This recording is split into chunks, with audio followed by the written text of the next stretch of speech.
अस्सलामुअलैकुम नाजरीन। पिछली किस्त के इख्तिताम पर मलन खातून की खात्मा गोगचे मलन को ख़बर देते हुए कहती है बाला उम्मीद से है। ये सुनकर मलन खातून की हालत ख़राब हो जाती है और वो चकराती हुई नीचे उरहान के पास बैठ जाती है।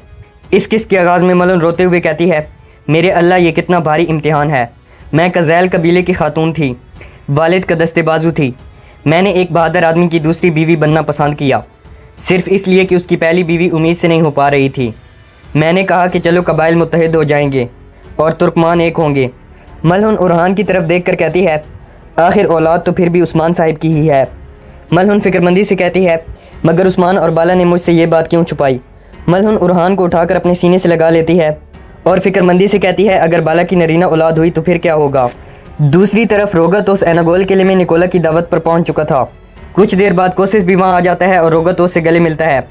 इसी दौरान निकोला वहाँ आता है तो कोसिस रोगतोस से कहता है, समझो कि उस्ताद सीज़र आ रहा है। निकोला वहाँ आकर कोसिस और रोगतोस से गले मिलता है और रोगतोस से कहता है, ऐसा लगता है आज तुम्हारे दिमाग में लुमड़ियों ने इजलास बुला रखा है।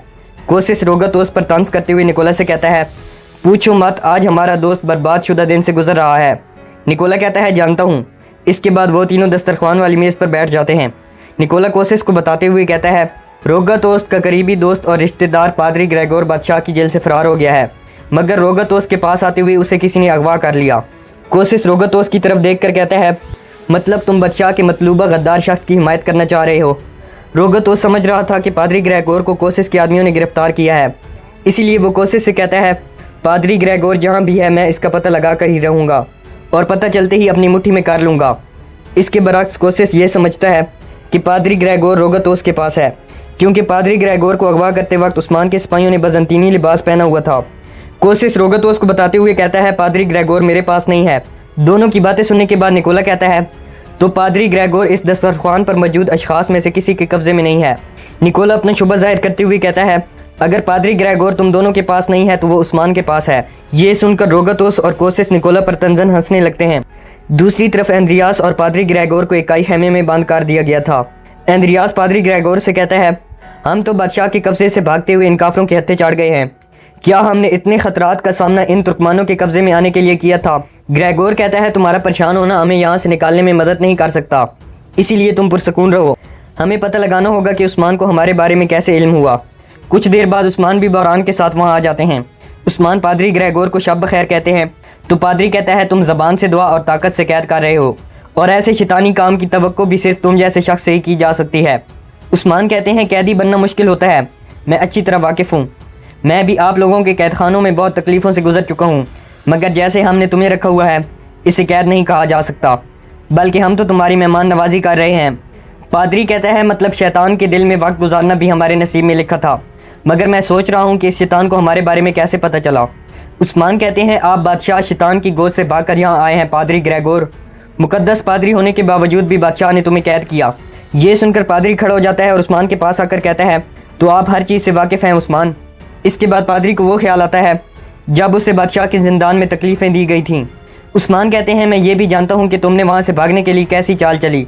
इसके बाद फ्लैशबैक सीन दिखाया जाता है कि एंद्रियास और पादरी कैसे बादशाह की जेल से फ़रार हुए थे। फ्लैशबैक सीन ख़त्म होता है तो पादरी उस्मान से पूछता है, अब तुम हमसे क्या चाहते हो। दूसरी तरफ कोसिस निकोलस से कहता है, उस्मान के पादरी को अगवा करने का ख्याल हकीकी नहीं लगता। तुम उस्मान को वाकई ही में बहुत करीब से जानते हो निकोला, और जंग में उसकी ताकत का नज़ारा भी कर चुके हो। अब हमें बताओ उस्मान किस किस्म का आदमी है। रोगतोस पूछता है, उस्मान को हमारे अंदरूनी मामलात का कहाँ से पता चला होगा, वो कैसे कुस्तुनिया के पादरी तक पहुँच सकता है। निकोला कहता है, अगर उस्मान की नज़र किसी बड़े शिकार पर पड़ जाए तो फिर वो अपने शिकार के लिए पादरी का लिबास पहनकर उसे जा घेरेगा। कोसिस कहता है, लगता है हरमन काया के पहाड़ों पर बड़े दुश्मनों ने डेरा डाला है, मगर उस्मान के ऐसे ख़तरनाक शैतान बन जाने का मुझे इल्म नहीं था। निकोला कहता है, मैं जानता हूँ, वैसे भी उस जंग में तुमने मुझे तनहा छोड़ दिया था कोसिस। निकोला कहता है, मैंने इन ज़मीनों पर बजंतीनी सल्तनत का परचम तने तनहा बुलंद किया है। कोसिस कहता है, तुमने उस्ताद सीज़र बनने की पूरी कोशिश की निकोला, इसीलिए अब ये बात तुम्हें समझ जानी चाहिए कि ये जगह रूम नहीं बल्कि बिथीनिया है। ये कहकर कोसिस शराब पीने लगता है तो निकोला कहता है, तुम समझ नहीं रहे कोसिस, उस्मान फल फूल रहा है, उसकी ज़मीनें बढ़ रही हैं, वो बड़ा और ताकतवर हो रहा है, वो बहुत जल्द हमें घेर कर निकलने वाला सांप बन जाएगा। निकोला की बातें सुनकर कोसिस और रोगतोस की आंखों में उस्मान का खौफ झलकने लगता है। निकोला कहता है, अगर हम मुत्तहिद ना हुए तो बहुत जल्द हम सब का एक साथ खात्मा हो जाएगा। कोसिस कहता है, तो फिर हम भी अपने इत्तेहाद को मजबूत कर लेते हैं। निकोला कहता है मगर उस्मान को हमारे मिलने और एक दूसरे के बारे में जानने का पता न चले, वरना वो भी उस्मान है, वो हमें दूसरे शैतानों के जरिए एक दूसरे से ही लड़वा डालेगा। रोगतोस कहता है मेरी सोच बदल गई है निकोला। पादरी ग्रेगोर इस दस्तरखान पर मौजूद किसी के पास नहीं बल्कि उस्मान के पास है। रोगतोस कहता है तुम्हारी बातों ने मेरी ज़िंदगी बदल कर रख दी है निकोला। अब मैं कल उस्मान से मिलने जाऊँगा। निकोला कहता है वो साफ मुकर जाएगा और कहेगा मेरे पास पादरी ग्रेगोर नहीं है। रोगतोस कहता है मैं उसकी आंखों से पता लगा लूँगा। दूसरी तरफ पादरी उस्मान से कहता है जब ईसा के बेटों को पता चलेगा कि मैं तुम्हारे पास हूँ तो वो तुम्हारे इस कबीले को उठाकर पटक देंगे। उस्मान पादरी से कहते हैं मैं आपको अक्लमंद समझता हूँ, इसीलिए खबरदार मुझ पर शक मत करें और अपने गुस्से को पी जाएं। पादरी पूछता है मुझसे क्या चाहते हो? उस्मान कहते हैं मुझ पर एतमाद। पादरी कहता है क्या मैं एक शैतान पर एतमाद कर लूँ? उस्मान कहते हैं मैं जानता हूँ कि एक रात में एतमाद नहीं जीता जा सकता, मगर मेरी चाहत बिल्कुल वाज़ेह है पादरी साहिब। जान लें कि बहुत जल्द आपकी आंखें भी हकीकत से रोशनास होने लगेंगी। पादरी कहता है मैं ईसा अलैहिस्सलाम के ज़मीन पर उतर आने तक आप पर एतमाद नहीं करूँगा। ये सुनकर उस्मान पादरी को शब खैर कहते हैं और फिर अपने सिपाही के साथ वहाँ से चले जाते हैं। अगले सीन में उस्मान ने उरहान को अपनी बाहों में उठाया हुआ था। उस्मान उरहान से कहते हैं तुम्हारी आंखें चमकेंगी, तुम्हारे हाथ तलवार थामेंगे, तमाम दुश्मन तुम्हें देखकर अपने होश गंवा बैठेंगे और तुम्हारे दादा अर्तुल गाजी तुम पर फख्र करेंगे। कुछ देर बाद मलून खातून वहाँ आती हैं तो उस्मान कहता है आपने तैयार होने में बहुत देर लगाई है मलून खातून। मलून कहती है क्या कुछ बुरा हुआ है हजूर, आप उरहान से बड़ा प्यार जता रहे हैं। इसके बाद मलून उस्मान के पास आकर बैठ जाती है। उस्मान मलून से कहते हैं तुम्हारे आने से सल्तनत बनी। मलून उस्मान से कहती है इंशाल्लाह मज़ीद भी बहुत सी औलादें होंगी। उस्मान कहते हैं चलें लोगों को मज़ीद इंतज़ार नहीं करवाना चाहिए। इसके बाद उस्मान उरहान को उठाकर मलून खातून के साथ नए सरदारी खेमे में आ जाते हैं। मलून खातून उरहान को उठाकर औरतों वाले हिस्से में चली जाती है और इसके बाद उस्मान भी तमाम सरदारान के साथ दस्तरखान पर बैठ जाते हैं। फिर सब लोग खाना शुरू कर देते हैं। उस्मान बौरान से कहते हैं बौरान ज़रा हमें कुछ सुनाओ। ये सुनकर बौरान गिटार उठाता है और वतन के बारे में कुछ गीत सुनाता है। आखिर में उस्मान बौरान को दाद देते हैं। उस्मान सरदारों से कहते हैं आज हम यहाँ मेरे बेटे के 40 दिन के हो जाने की खुशी में जमा हुए हैं। उस्मान सरदारों से कहते हैं हमारा छोटा सा बेटा उरहान और हमारे बेटे बेटियाँ हमसे एक चीज़ के मुंतज़िर हैं। अब हमारी जिम्मेदारी है कि हम उन्हें अपनी और इस्लाम की रवायात सिखाएं। हम कदीम ज़माने से आज तक मौजूद हैं। हम जब भी किसी मुसीबत में पड़े तो अपनी रवायात से मुँह मोड़ने की वजह से पड़े, अपने अखलाक ख़राब करने की वजह से पड़े। उस्मान कहते हैं अगर हम अपनी रवायात भूल जाएंगे तो हम में और दुश्मन में कोई फ़र्क नहीं रहेगा। इसी वजह से ज़िम्मेदारी हम सब पर आयद होती है। अल्लाह हम सब को साले बेटे बेटियां नसीब फरमाए। अगले सीन में उस्मान बाला के बालों में कंघी करते हैं और दोनों अपनी औलाद के बारे में बातचीत करते हैं। दूसरी तरफ मलून खातून ख्वाब में देखती है कि उरहान कहीं जा रहा था और मलून उसे रोकने की कोशिश कर रही थी। इसी दौरान सामने से बाला का बेटा आता है और वो उरहान पर तीर तान लेता है। इतने में मलून खातून भी वहाँ पर पहुँच जाती है। बाला का बेटा तीर चलाता है जो सीधा उरहान के सीने में आकर लगता है। ये देखकर मलून रोते हुए चिल्लाने लगती है और उरहान को अपनी बाहों में ले लेती है। इसी दौरान बाला अपने बेटे के पास आकर खड़ी हो जाती है और उसके कंधे पर हाथ रखकर उसकी हौसला अफजाई करती है। मलून जब बाला को देखती है तो हैरान परेशान रह जाती है। इसी दौरान मलून ख्वाब से बेदार हो जाती है और अपने सीने पर हाथ रखकर अस्तगफिरुल्लाह कहती है। इसके बाद मलून उरहान को उठाकर अपने सीने से लगा लेती है और उरहान को प्यार करती है। अगली सुबह का ही औताक में एक जिरगा हो रहा था। उस्मान अपने सीने पर हाथ रखकर कहते हैं अल्लाह के नाम से शुरू जिसने हमारे दिलों को नूर ईमान से भर दिया। ये सुनकर तमाम सरदारान अपने सीनों पर हाथ रखते हैं तो उस्मान कहता है गुज़िश्ता साल से अब तक हमने बहुत सी जंगें लड़ी हैं, लेकिन हमारे दुश्मनों ने हमें कमज़ोर समझा। उन्होंने कहा उस्मान हमारे बराबर नहीं है, मगर हमने उन्हें ईंट का जवाब पत्थर से दिया। उस्ताद दाऊद कहते हैं गुज़िश्ता साल की बरकत से तमाम तुर्कमान बड़ी तादाद में इन इलाकों की तरफ हिजरत कर रहे हैं और हमारा सरदार उनके लिए उम्मीद की किरण बन गया है।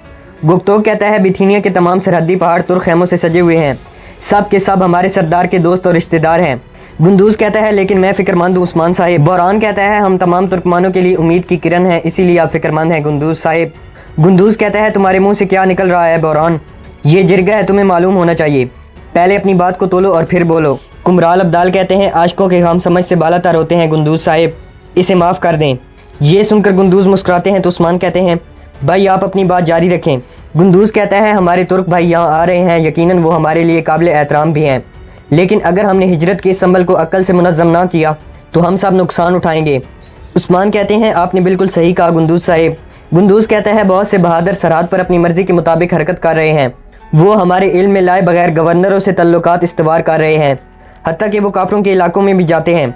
गुंदूज कहता है उस्मान साहिब बज़ंतीनियों की चालें ख़त्म नहीं होती, वो कल को एक मजबूत तुर्क बहादुर हमारे सामने लाकर खड़ा कर देंगे और उसे हमारा दुश्मन बना देंगे और फिर हम अपने भाइयों का खून बहाएंगे। गुप्तो कहता है तुर्गुत अल्प नामी बहादुर हरमन काया तैफूर के साथ लड़ रहा है और उस जैसे और भी बहुत हैं जनाब। अगले सीन में नए तुर्गुत की एंट्री दिखाई जाती है। तुर्गुत अपने सिपाहियों के साथ एक जगह घात लगाकर खड़ा था। दूसरी तरफ कोशिश की बहन मारी अपने भाई से मिलने के लिए किले में आ रही थी। मारी अपनी सहेली से पूछती है भाई ने अचानक मुझे अपने पास हरमन काया क्यों बुलाया है। मारी की दोस्त कहती है काफ़ी अरसे से वो आपको नहीं मिला, यकीनन उसे आपकी याद सता रही होगी मोहतरमा। मारी कहती है अगर उसे मेरी याद सताती तो वो खुद मेरे पास आ जाता, मुझे लगता है ज़रूर कोई अहम बात होगी। मारी की दोस्त कहती है हर कोई आपसे आपके भाई की मोहब्बत के बारे में वाकिफ़ है।